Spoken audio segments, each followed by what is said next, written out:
Hi everyone, my name is Loremine. I am a Genshin player and lore theorist. Welcome to my channel. I usually make videos about Genshin lore and theories based on my knowledge and opinion.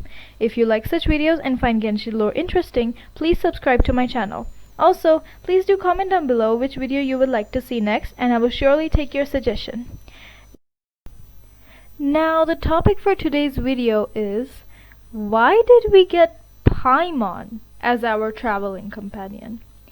Now, Paimon is the floating child we meet when we first wake up or start the game, basically.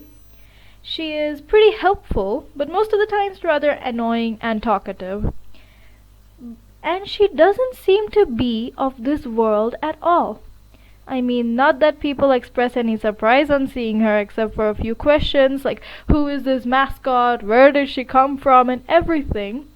But she is still pretty intriguing, especially when you look at the other creatures and Paimon. Like, she is so different.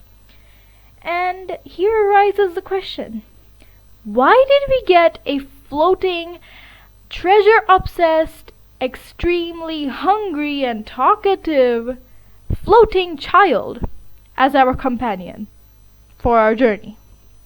Now, this does not seem to be a coincidence that the travelers suddenly met a floating child no one's ever seen before when they first woke up in Tibet. Well, I have a theory for this, and I will be sharing it with you on today's video. So, without wasting any more time, let's jump straight into the theory. Let's go. Now, I will be starting off with some basic info on the traveler's background and how they got here in Tibet, because that is pretty much a must-know thing. So, the traveler and their sibling, I will be referring to Aether as my traveler for this video because he is basically the canon traveler, and Lumine as the twin who joined the Abyss Order. Alright, so Aether and Lumine are travelers from another world. They traveled from world to world looking for a new home because their old world or old home was destroyed. Now, when they landed in Tibet, I am assuming it was way more than 500 years ago, because 500 years ago was when the cataclysm or the destruction of Khaenri'ah happened. And they were here before this because Lumine, the opposite twin, the one who joined the Abyss Order, had already journeyed throughout the world before Aether woke up, and it was before the cataclysm. So yeah, so I'm going to be assuming the time to be more than 500 but less than 1,000, like somewhere around, let's say, 800 years ago. So 800 is still like a very vague number, because I don't think Dane would have existed back then, as he was still a mortal before the cataclysm. Alright, so they landed in this world and Aether fell into a sleep. Both of them did, but Lumine woke up earlier than Aether, and instead of waking Aether up, she started on her own journey to Khaenri'ah and Mondstadt and all the other nations there are. So I am assuming she first went to Khaenri'ah. Before doing anything else, she went to Khaenri'ah, and there she met her traveling partner, Dane. Now, Daneslef is like Dane as we know him. He is the Twilight Sword, or the captain of all the royal guards of Khaenri'ah. So Lumine basically met him, and they became traveling companions, and they traveled the world together. Now, I don't know what their objective was. Maybe it was just like a travel or something like that. But then, 500 years ago, Khaenri'ah was destroyed because it was ruled by mortals, because something happened because of their forbidden knowledge. It was destroyed by the gods. And Lumine had become so attached to Khaenri'ah by then that she knew she wanted to redeem Khaenri'ah.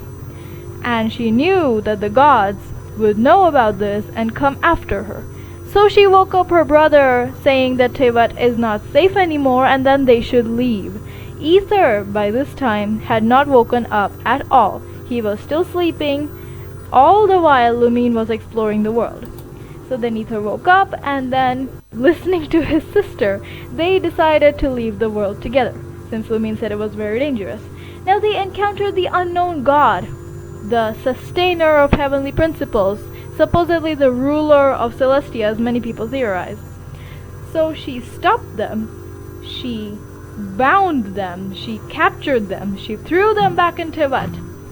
actually stripping them of their powers and everything. But Lumine managed to escape before she could do that. Aether didn't. Lumine then joined the Abyss Order, trying to destroy Celestia because, well, she wanted to revive Conria and take revenge for its destruction and everything. Meanwhile, Aether again fell into a 500-year-long slumber or something, and then he woke up quite a little time before the game started, and then 2 months prior to the game starting, or the first cutscene we see, he met Paimon. Now Paimon, well, she knew about the unknown god and everything, as Aether already told her at the start, and Aether did not know how long ago it was. Aether thought Lumine went missing, so Paimon, well, she didn't know who the unknown god was supposedly, and Paimon promised to help Aether find Lumine and the unknown god. Now, here comes the main part. What is Paimon? And why her? Because no one seems to have ever seen a creature like Paimon. Now here's where the actual theory starts, okay? This was all just a quick flashback in case you maybe forgot a few parts or didn't know about this. So, alright, here's where the real theory starts. I promise this is the start. Alright, so let's jump into this. Now, I feel like Lumine and Aether were both sent to Teyvat, or, because they came to Teyvat, the gods of Celestia had their eyes on them. Or the unknown god could have just killed them. Instead, she didn't. Even though Lumine and Aether could not defeat her with their full power, she did not kill them, because the gods needed Lumine and Aether for a mission. Now, Lumine awoke first, and the gods had their eyes set on her, thinking that she would side with the gods for some unknown calamity to come. This is all just a theory. I don't know anything about this unknown calamity, but I feel like there is some kind of unknown calamity going to come on Teyvat, and Lumine and Aether, well, they were needed by the gods, or rather they are needed, to save the gods in some way. So Lumine, she was first supposed to be on the god's side.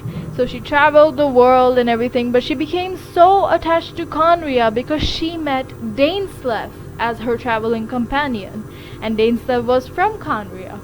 So she became so attached that when the cataclysm happened and Conria was destroyed, she did not help the gods. She did not come into the side of the gods or, basically just help them. She decided to turn against the gods because, well, she was so badly attached to Conria that she thought the gods were at fault because they were the ones who destroyed it, and that was not supposed to happen.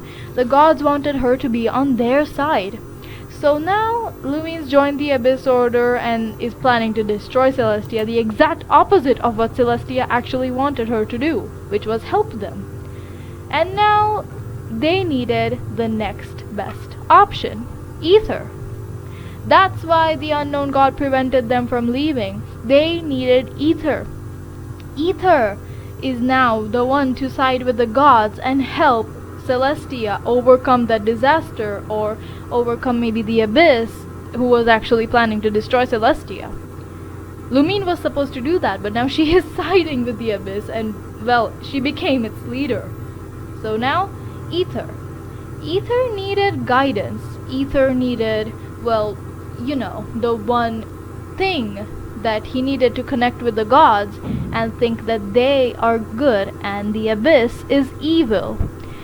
So now, Paimon, the traveling companion, here's when she comes into play. I feel like Paimon is just a pawn from Celestia sent to guide Aether and help him to the side of the gods and not side with the Abyss as his twin went in. So Paimon led him throughout the nations, basically twisting his fate. First you go to Mondstadt, then you go to Liyue, and then instead of going to Sumeru, you jump to Inazuma to save it from the omnipresent god thing and the Vision Hunt decree and this and that. She is twisting his fate. She is making it seem as though she is just his traveling companion, but she is actually the one leading him. She is actually the one saving all the nations. Basically, she is a pawn from Celestia, because all of the nations are going haywire, and then Aether, who is actually helping the gods in all of this, will eventually come to side with Celestia. Or so they think. Now, I do not know what Aether is going to do, but I feel like he should be the one destroying Celestia, because Celestia is basically, well, evil.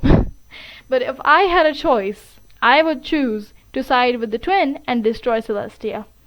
But reviving Khaenri'ah and destroying all the other nations still seems like a big leap. So basically, this was the theory. I know it's really not that, on track, but I feel like this should be one of the ways Paimon is actually depicted. She is not just some random floating child, she is actually a pawn sent by Celestia themselves to twist Aether's fate and have him side with the gods, because he has become so attached to the gods that he thinks that the Abyss is at fault, trying to destroy every nation, trying to, it's basically the evil thing, but it's actually the other way around. Alright, so that was the theory. Now let's quickly recap about this theory. Basically, Lumine is the Abyss sibling when she was actually supposed to help the gods in defending Celestia or whatever it was against the Abyss or something that was trying to destroy Celestia. She was actually supposed to help the gods, but instead she's trying to destroy the gods. Now Aether, they needed Aether, and so because he doesn't find another Dainsleif-like person who would attach him to the Abyss Order, they gave him Paimon. Paimon is the one that's making it seem as if the gods are right.